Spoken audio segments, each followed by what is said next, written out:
The following segment is sponsored by Daniel A. White and Associates. It does not necessarily reflect the views of WDEL or Forever Media.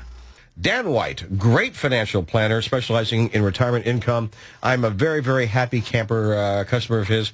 And Dan, every Wednesday after the news at 1:30, either you or Dan Simon or Andrew Wood to call in, all great people with a great tip. And I saw the one that you sent to me. I thought, man, I mean, I know a lot of people who have a trust. They've got assets in a trust, and you're saying that the trust as an IRA beneficiary could have catastrophic problems? How so? Yeah, it's really, and we've talked about this in the past, but, you know, they passed a law a couple years ago called the Secure Act, and that really obliterates IRA trust planning. I know that's an aggressive word, but it's accurate. I mean, every trust created prior to the Secure Act and named as an IRA beneficiary has to be reviewed, rewritten, or scrapped altogether. What was a perfectly effective planning strategy a few years ago is totally useless now. Let me give you a real good example. Let's say we're in 2018, 2 years prior to the Secure Act, and remember, back then, all living IRA beneficiaries were still allowed to stretch annual required minimum distributions across their entire life expectancy. So now let's go to John. John's 60 years old. He has a $2 million IRA. John's a widow. His wife predeceased him, and his only heir is his son, Billy, age 25. And Billy is a DraftKings phenomenon. He's got an extreme gambling addiction. John wants to leave his IRA to Billy, but he can't trust that Billy will be anywhere near responsible with the money. So John decides to name a trust as the IRA beneficiary with Billy as the sole trust beneficiary. And the trust language dictates only RMDs are to be paid out to Billy based on his life expectancy. With a trust as beneficiary, Billy is precluded from invading the account. He can't get into the account. So John rests easy knowing he will provide Billy annual income for life while still protecting the $2 million from getting burned at the casino over a long weekend. Right. Okay? Well, now fast forward to 2020. The Secure Act's passed, and stretch RMD payments are eliminated for most beneficiaries. They created this 10-year rule. John doesn't update his trust or review any of his estate planning goals. The original trust, with its original language, remains the beneficiary of his $2 million IRA, and Billy is still a gambling addict. So late 2020, John dies. Mm-hmm. So upon reviewing the IRA beneficiary form, it's determined the trust is the beneficiary, and as such, a trust-owned inherited IRA is created with Billy as the beneficiary. The custodian identifies Billy as a non-eligible designated beneficiary and determines the 10-year rule applies. Oh. Now, John was only 62 when he died, so he was not taking RMDs, so consequently, the trust-owned inherited IRA doesn't have any RMDs in years 1 through 9. But now the language of the trust dictates that only RMDs are to be paid out of the inherited IRA. The custodian and the trustee follow the legal language of the trust precisely. No RMDs for years 1 through 9. So Billy can't get to any of the money for 9 years. The inherited IRA just sits there untouched. But by the end of year 10, the Secure Act dictates whatever remains in the account has to be distributed. This is essentially the final RMD. So since the trust language says to only pay out RMDs, and since the final payment in year 10 is the final RMD, the trust has no choice but to pay out a full lump sum distribution of the entire inherited IRA to the trust, and then those distributed dollars go to the trust beneficiary.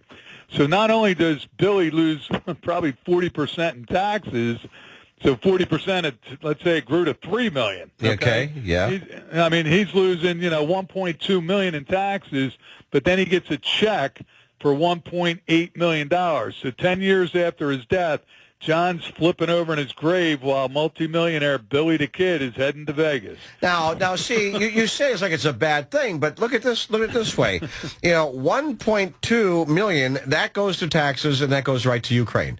and then it helps, and that supports all the people who work for General Dynamics, Boeing, Raytheon, making missiles and bombs and stuff. And then the rest of it goes to Bally's. Now, the people who work at Bally's, they have mortgages and car payments too, and so too bad for Billy. He's helped all these people by getting screwed by all these rules.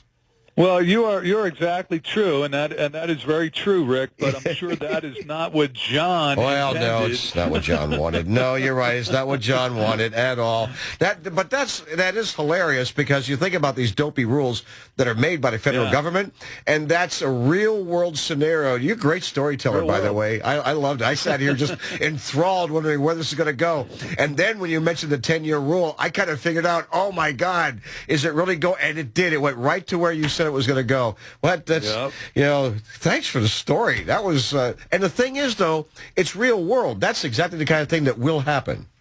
Oh, yeah. So my bottom line, or the moral of the story, if you will, is if you have named a trust as your IRA beneficiary, you really got to review those documents and see if they still make sense. It does. Kind of like, you know all these ins and outs of the Roth IRA versus the traditional IRA and all. And I tell people, I trust Dan. You should sit down with the guy. Give him a call, 888-690-8820, 888-690-8820. Just Google Dan White and Associates. You have a program on this show Sunday morning, 7 o'clock, on the money. What's on this weekend?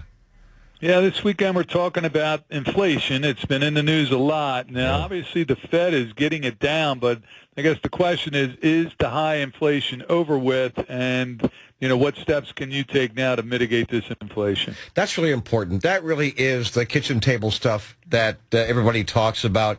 And we hear it on the news, Dan, and we hear, inflation's down to 3.4. Oh, it's down to 3.4%. I looked at the BLS, Bureau of Labor Statistics numbers, and I saw just plainly right there, they're nonpartisan. This is the organization that all the financial planners and the government use as well. Since January of 2019 and June of 2023, inflation is at 21%. That means it's going to cost you $1.21 to buy something that cost you $1 in 2019. Inflation is not 3 point. Yeah, if you were just born last year, if you're born last year, or you only started making money last year, maybe you just got your first job last year. Now you got 3.4% inflation. But if you were trying to buy things 4 years ago and you're still buying the same things, it's incredible. And Dan, I just wonder how many people actually recognize this fact.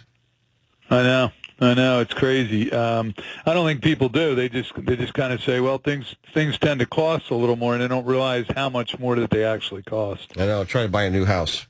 All right, my friend. You're a great advisor. I really appreciate you, Dan White. 888-690-8820. Have a great day, my friend. You do the same, Rick. Thanks, buddy. Take care. 302-529-1017. 302-529-1017.